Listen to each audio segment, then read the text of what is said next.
From my time of my mother and father meeting, it's the same story. It's the same story. Yeah. Oh. He was Xavier's, she was Loreto, so They all met there. they all met at Fleury's. Fleury's was the meeting point. It's so interesting to know that a woman in the 80s when in the 1980s when Apurna Sen was making a film like Porama and challenging the contours of man-woman relationship, or Glenn Close was being talked by feminist writers for a Hollywood mainstream commercial cinema. Here is a woman who was acting human and talking about that's blatantly important, that's rape. Irish stew. Arey, what is Irish stew? First learn what is Irish stew. Then put it on your menu. Ja ichhe lage debe. Like if you give out a franchise and somebody says, oh well, I'm not making that much money on this and it's costing too much, so let's have all the gravies the same. That's terrible. You see, Bangla khabar is expensive. It is expensive. Anti this and anti that and anti this religion and anti that person and anti gay and anti white and anti black.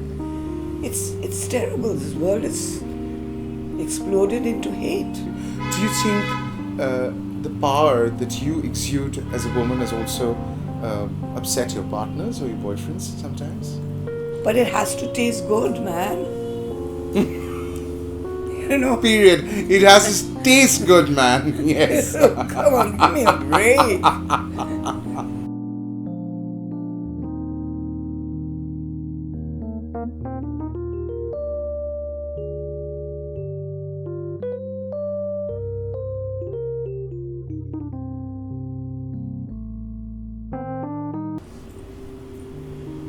Well, I've come inside number 2 Elgin Lane, the iconic address of the restaurant Kewpie's, and I'm currently seated with my very, very dear friend Rakhi Purnima Dasgupta. Hi Rakhi.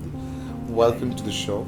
I am elated that, the fact that I have a YouTube channel now and I have an unformatted show where no channels are, playing cards with me on how to do it and how to go about it. So this is going to be a very free-flowing discussion, and I'm very glad that I have with me a woman, a human who's shown the way to culinary arts to so many chefs, so many interested, incumbents, people who want to take the culinary arts, pursue the culinary arts in the country.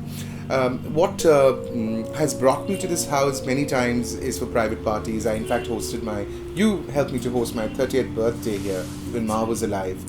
You and Debuda have been very close to the family. I don't know much about the house that we are seated in, and if you can tell me a little bit about this house and your family. Well, the house I think is older than 150 years. Okay. So it's pretty old. Nice. And So you grew up here, yeah, I grew up here. This is my childhood home. right? And of course I went away to many other That's right. cities and then countries.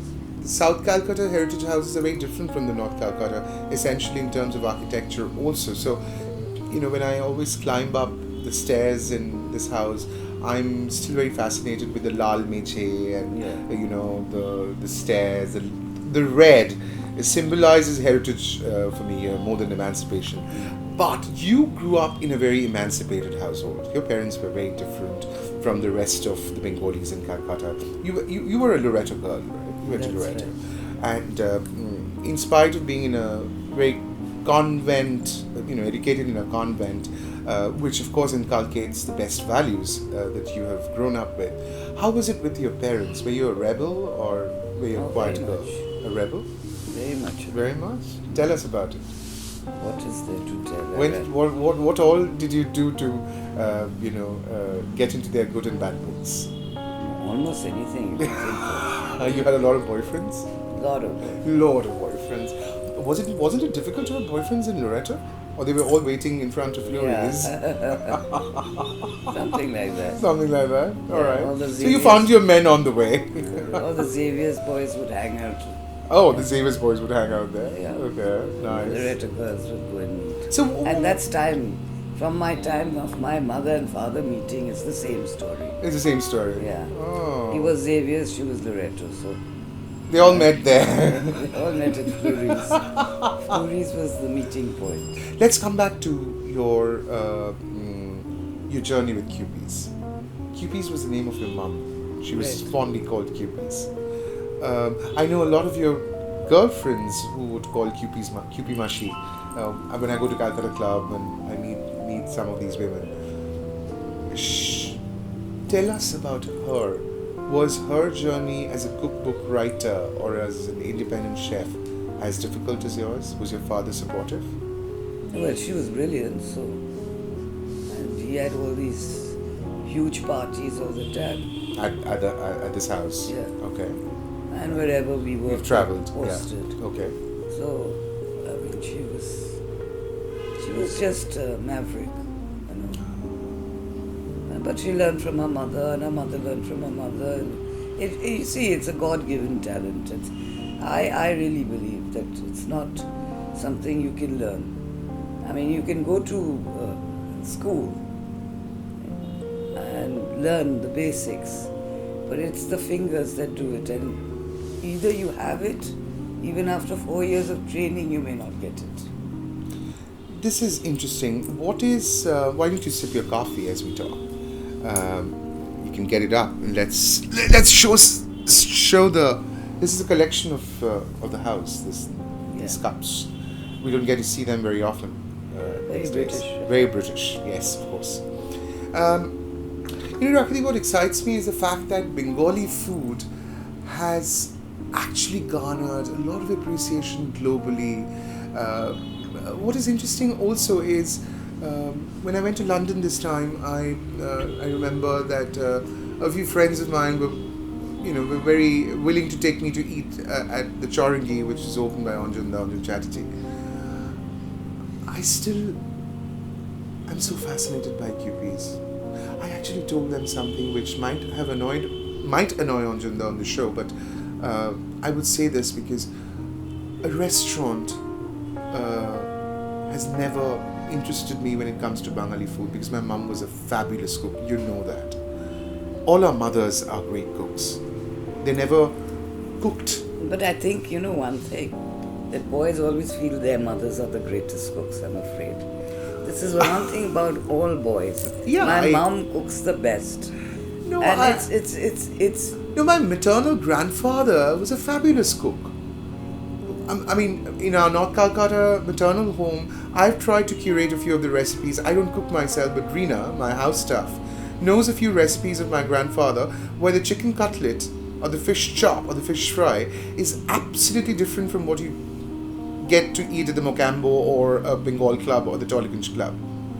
It's very different. You would know the entire batter or the way the cutlet is prepared in South Calcutta where it's served is very different. We do a crumb. We do a crumb, yeah. So that's a very Anglo-Bengali way of doing it, or would I say Anglo-Indian way of doing it? okay, now that's interesting. Anglo-Indian food. Rakhi is known for Bengali food, but before I come to Anglo-Indian food, I want to talk about how do you see the acceptance of Bengali food globally? Well, I tried my level best. 25 years is not long. It's been a long time. So You had some of the best names in and arts. I put it onto the map.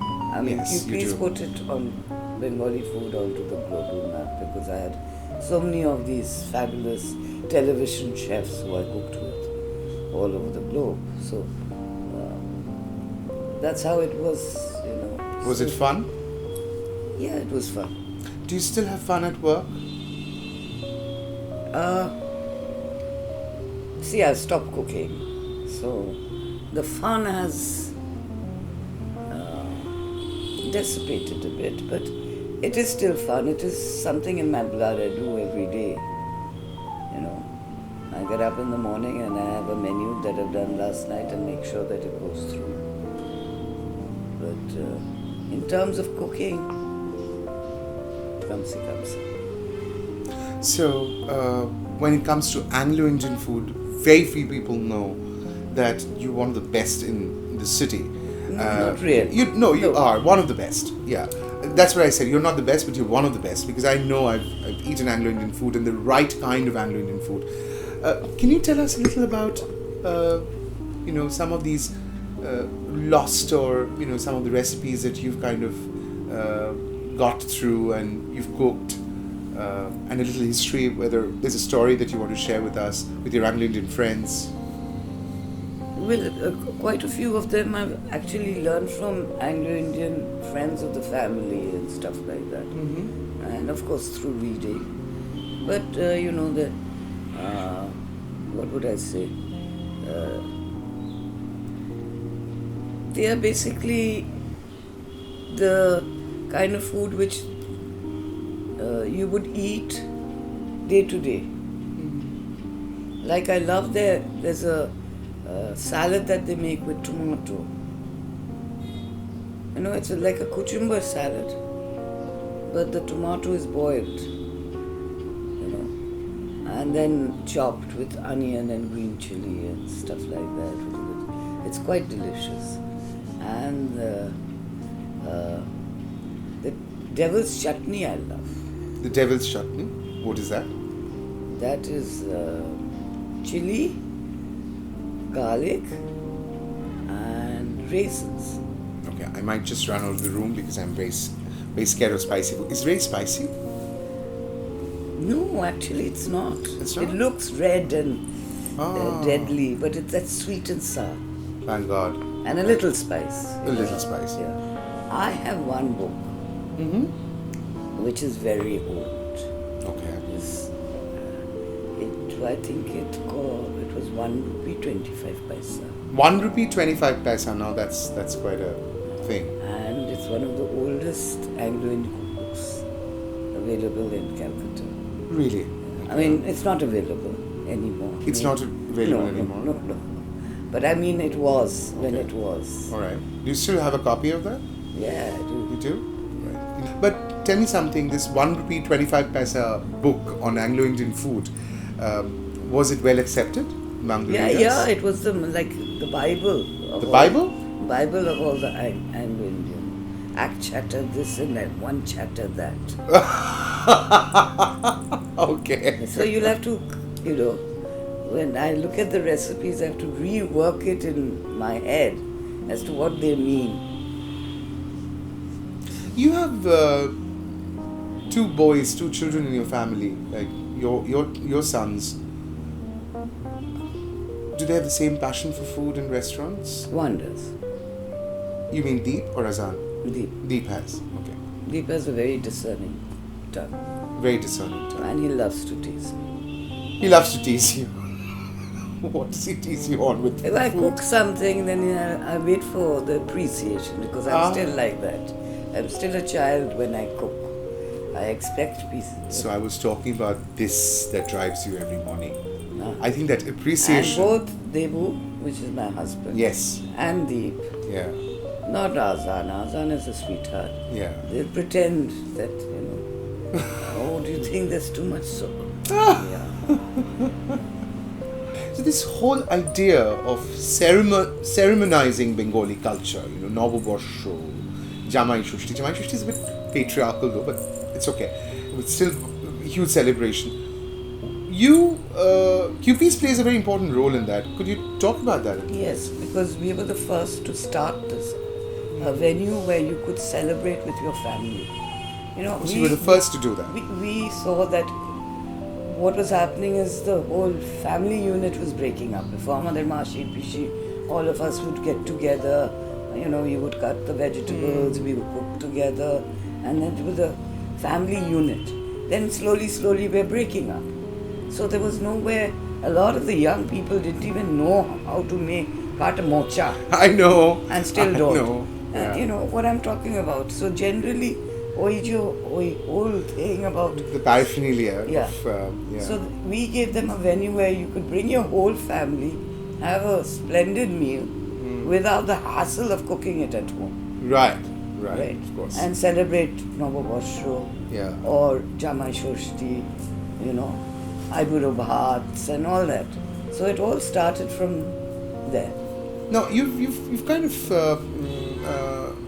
you kind of explained yourself on that count that yes, you wanted to keep QPs very exclusive, but at the same time you haven't done much to market it, and it has worked word of mouth. QPs has primarily is a classic example of word of mouth marketing. You've never done hoardings. After many years that I've known you for 18 years now, it's been only a couple of years that you possibly digitally send us those WhatsApp circulars about Noboborsho or a Pujor menu or a new Mohaboj Thala, which is great. No, but I used to do it with send out letters. That's what I'm talking about. That's what I was arriving at. Because my letterbox for many years had those letters, handwritten letters. Was it your idea? But we started it. It was our family idea All that right. we would do it personalized so that people would get a letter saying that please come and join us. Right. Rather than impersonal ad in a paper. It would be, talking to your audience or to your consumer that, we are having this and please come join us. Right. We could talk about a lot of incidents, but is there one incident in QPs that will always be in your memory? Yes, when the American ambassador came.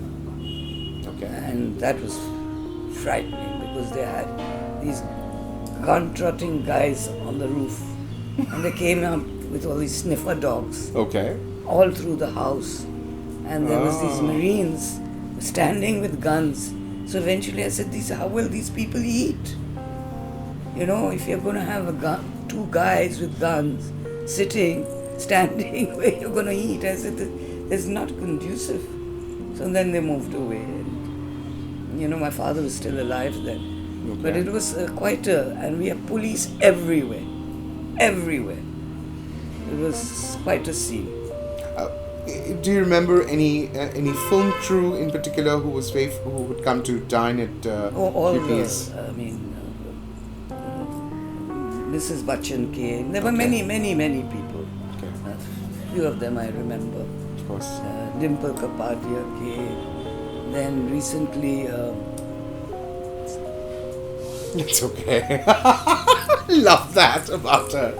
I'm sure my viewers would also agree that QP's is a very boutique restaurant.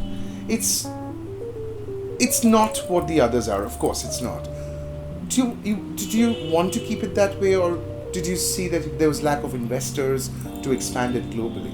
What stopped you from having other QPs in other addresses? Or you just initially it was. Now the trend is you to have 7, 8, 9 QPs and then you sell it. That's the trend. There's no love for your work Brand really or your brand. It's building a brand and selling it. That's the new way of looking at life. And That's right. There's nothing wrong in it. Maybe that's the way today's world functions. Because that's how you make the money. Because one establishment is not going to give you that kind of. Maybe that's. But the original idea was to build a brand, and that is the way we worked at it. Right. So we had many offers at one time, but we were worried that it would not live up to the QP's standard or idea of traditional Bangla khabar. You suddenly bring kebab into the mix, You understand what I'm trying to say? Of course. Like if you give out a franchise and somebody says, oh well, I'm not making that much money on this and it's costing too much. So let's have all the gravies the same. That's terrible. See, Bangla khabar is expensive. It is expensive. because each and every dish has a different gravy. I can't put paneer and chicken into the same gravy, which is done unfortunately in many of these North Indian places. You can't make a jhal out of paneer jhal, like a machir jhal. That You cook can with. do, but It has to be differently cooked and garnished, I guess. I don't think of. Chanar jhal. Can you think of that? I don't know. I'm just speaking my mind out here because a machir jhal, when you kind of cook it with shorshe, mustard seeds. You don't cook ilish, the staple, the delicacy of Bengal, hilsa, the same way that you would cook a chitol mach, a fish. Absolutely. But very different cooked. This is not what my taste buds have told me because I'm very fond of fish. Now we were talking about food, Yeah, really, yeah. right? And now all this vegan and Reagan and Gigan and how many different kinds of foods have come out, and what is nourishing and what is undernourishing and what you should eat. A balanced diet or a... No, the question is somehow all this food which I'm seeing in cafes and restaurants, the latest ones, the younger lot who are doing, is very brand oriented. Fine, no problem with that. The box has the name. But when you open that box, which I've noticed now, there's a paper. On that paper is a branding. Then there's the food, which is covered with another piece of paper with a branding. Then there's a box. There is so much wastage.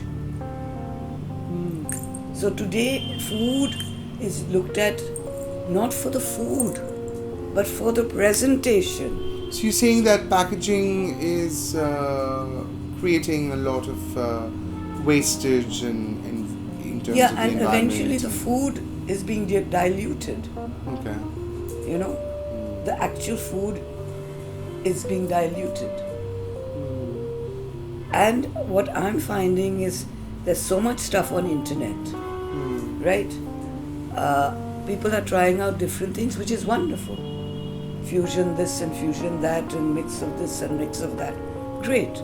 I think that's wonderful. But it has to taste good, man. Period. It has to taste good, man. Yes. Come on, give me a break. Rakhi, you're an inspiration to so many. You go to hotel management institutes to teach or to talk to students who are interested in, culinary arts. How do you inspire them? What do you think you should tell them today? I just tell them it's tenacity and hard work. Tenacity. There is nothing else in this. It's damn hard work. It's damn hard work. Yes, it is. Okay? And there's nothing short of that. You can have the most fancy packaging, you can have the most fancy branding. If your food is not good, it's not good. You can put it in a golden box and give it to somebody. You get what I'm trying to tell you? So it's basically to learn about food. Today I'm finding people are calling food different items, which is not what it is. They're just giving it a name. Irish stew. What is Irish stew? First learn what is Irish stew. Then put it on your menu. Ja ichche lage debe. Right. Naamta bhalo. Oh, very nice name. Let me put it and cook something totally different.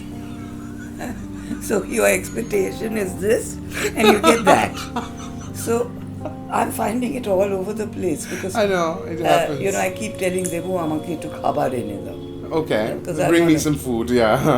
Yeah, bring me some food. And he looks through all this. Okay, shall we eat this? Then we get that, and it's totally different from what we actually know about the... The Hungarian goulash doesn't taste like goulash. No. There's nobody who makes Hungarian goulash. Nobody who makes Hungarian goulash. I know. So you Well, know I know. what I I'm saying, and that I find is frightening. What do you think, how do you look at the entire explosion of social media today? I think it's on one hand, a great thing. Okay. On the other hand, I think it's the worst thing that's happened to our youth. The worst thing, why?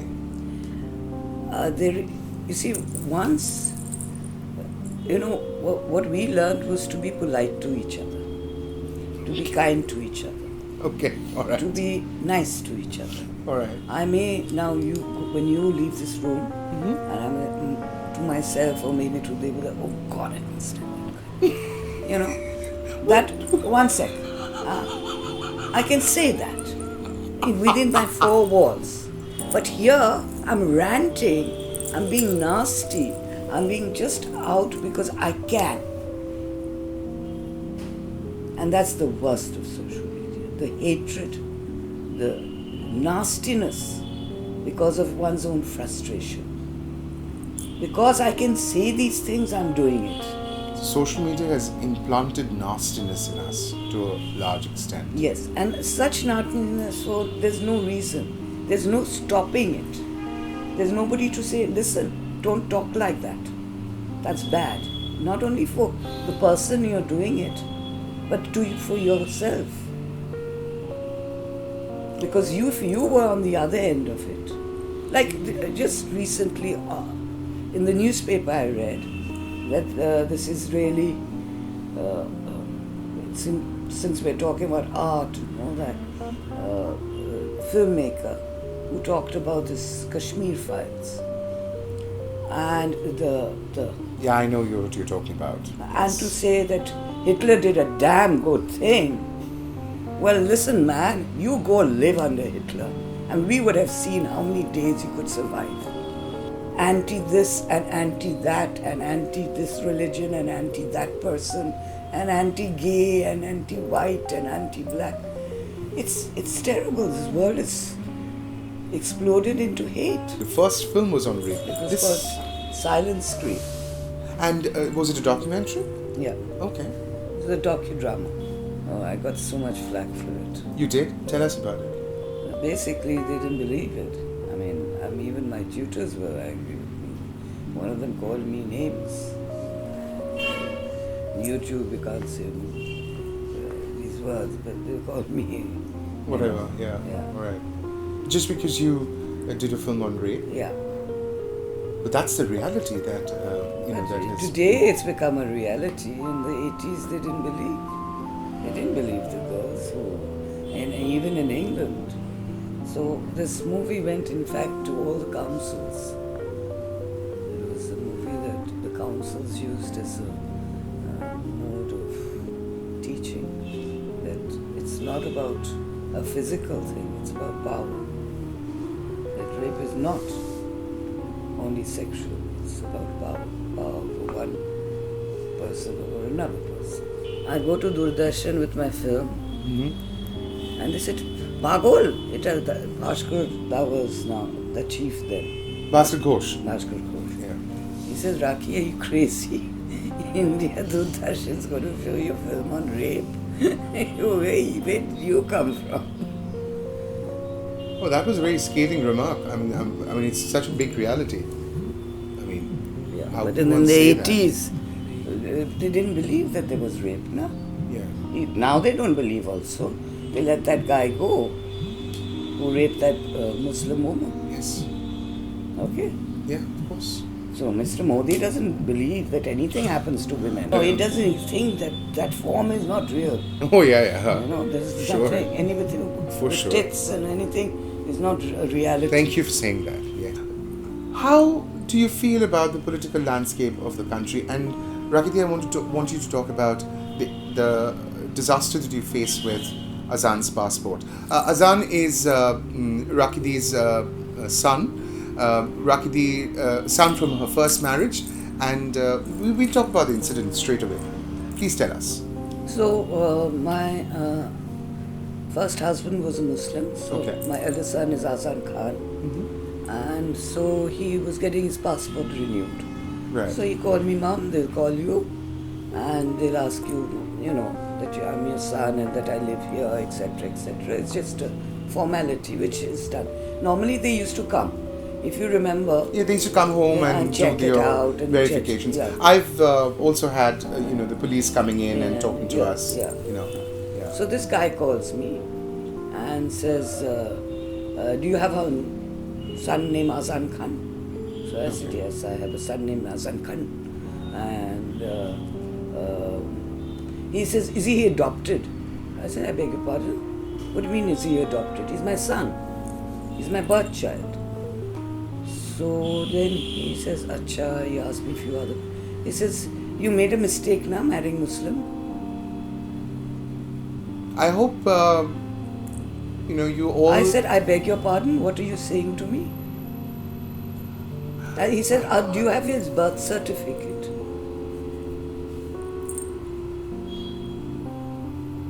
Can you imagine? Can you imagine what's happened to my country? I can imagine very well, Rakhi, what has happened to my country. I mean, I also know of rules, very esoteric rules of banks, governing bodies who don't allow any other friend to deposit money in a forex card if you're an orphan.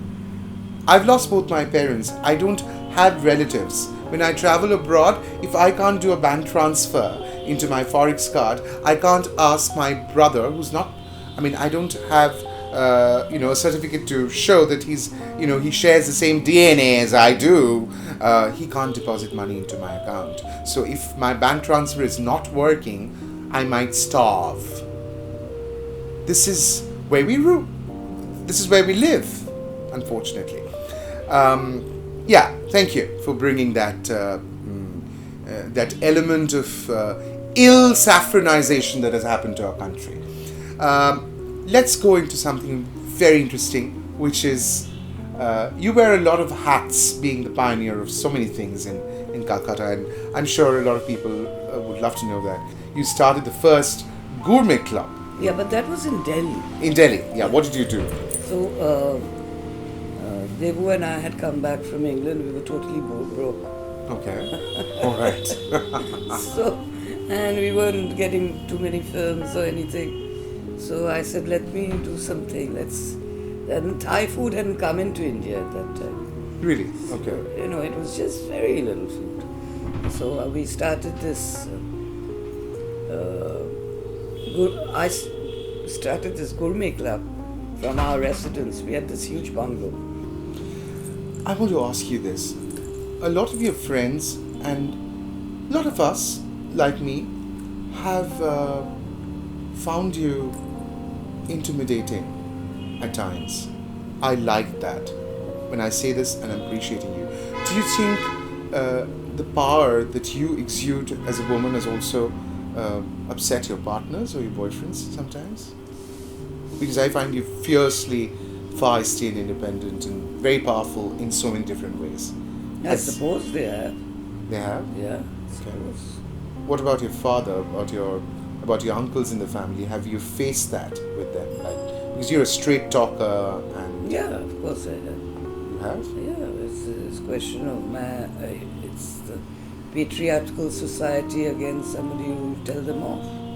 So at any given time, even in terms of being a woman chef and a woman entrepreneur,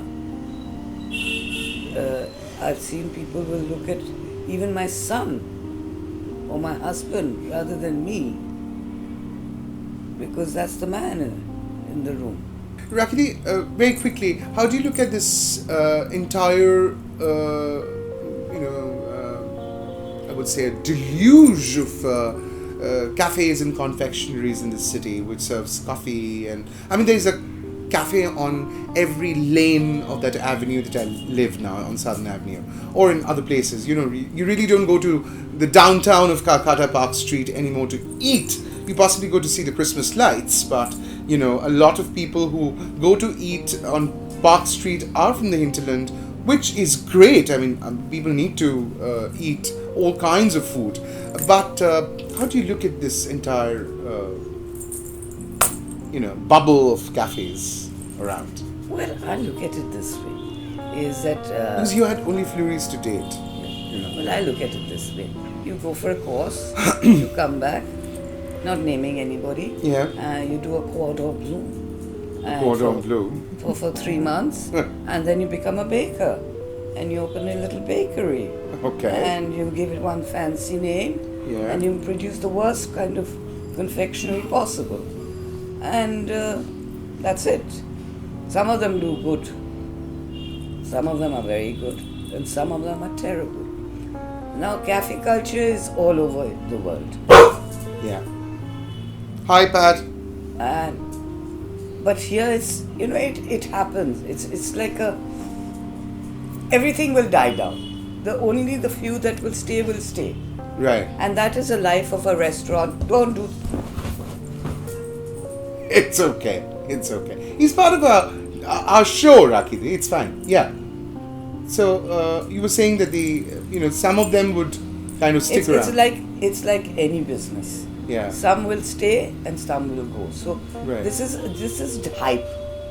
It's just the hype. This Okay. is right now. It's a hype. Just shop by cafe. Everyone Right. will open a Right. cafe, and that's where the business is. And all the young people will come and. But it's true. It's a lot of young people go to cafes today, Yeah. which we did not have the They use the their- means and also the place to go. We didn't know where to hang out. Yeah, and you have the Wi-Fi, you Yeah, have a everything. cup of coffee, and you have all these vegan stuff and Yeah. supposedly healthy drinks and No, I but mean- you're breathing in the worst air in the world. Yeah, possibly, yes, absolutely. So what is healthy about it? But anyway, I know. it's a trend. Yeah, it is a trend. Of course, it is a trend. I am so happy that I could chat with somebody. My mother used to say that Rakhi khabare bishwash kore. I still cherish that little line of Ma that she's a believer of food, and here we are with somebody who has traveled very difficult contours of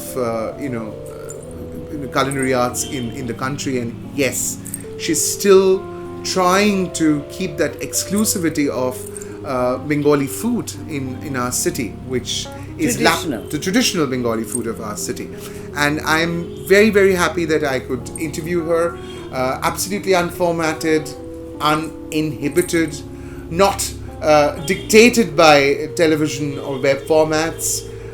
That's going to be the signature of this little chats that I'm going to have with my favorite people in the city, people who represent my city to the whole world, and of course to all of you who are viewing us on my YouTube channel.